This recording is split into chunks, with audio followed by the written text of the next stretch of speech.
2012 жылдың сығары Дамажаковтың адының Национальная библиотека на проекты шуштысқа керібіскен. Аның хостра наука тоғын жылары аймақ күстігілік учреждениялар пасхан пазасығарғын литератураны библиотека тузалынжан права пиршелар. Ол аймақ істізіглеріні, шындыларыны библиотеканың сайтынзар сығарырға оңдаясша. Эди потоғыстарының уламақ көп кізі танысша, пазақы ғырықжыларының саны қосылша.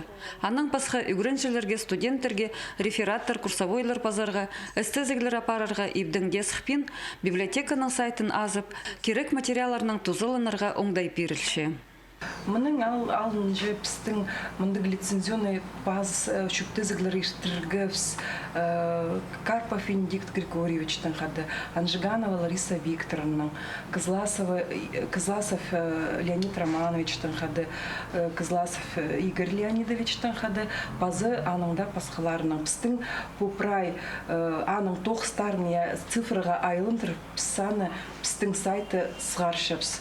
Анды шарир андар кіріп көріргі тоғынырға, анды уға тың пістің пай коллекциялар бар, анды кіріп пістің сайт сыртамызырға шарир. Пістің жердегі кізілер түше, қайтың сырдың тоқстарын қығырып алырға, книгаларын алып алырға,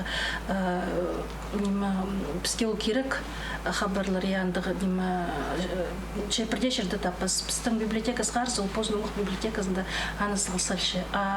Кізілерге қығырырға андығы, шейтіспен жия, анаңар мен қынықлы ол немеге шүпке шарысқым, и Эльвира Ильиничнаның пістің қады тоғынғын пісі Тибнаглик тоқсапар, біз қыпспенді зымбылтандық шарындық алып барды.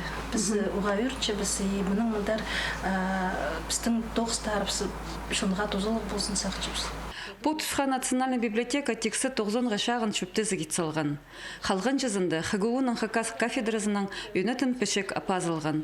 Филология наукаларының кандидаттары Лариса Чабадаева, Инга Кызласова, Марина Медведева, Наталья Таскаракова, Паза Владислав Баргаяков постың наука тоғыстарының библиотека тузалынарға шарадық бергенер.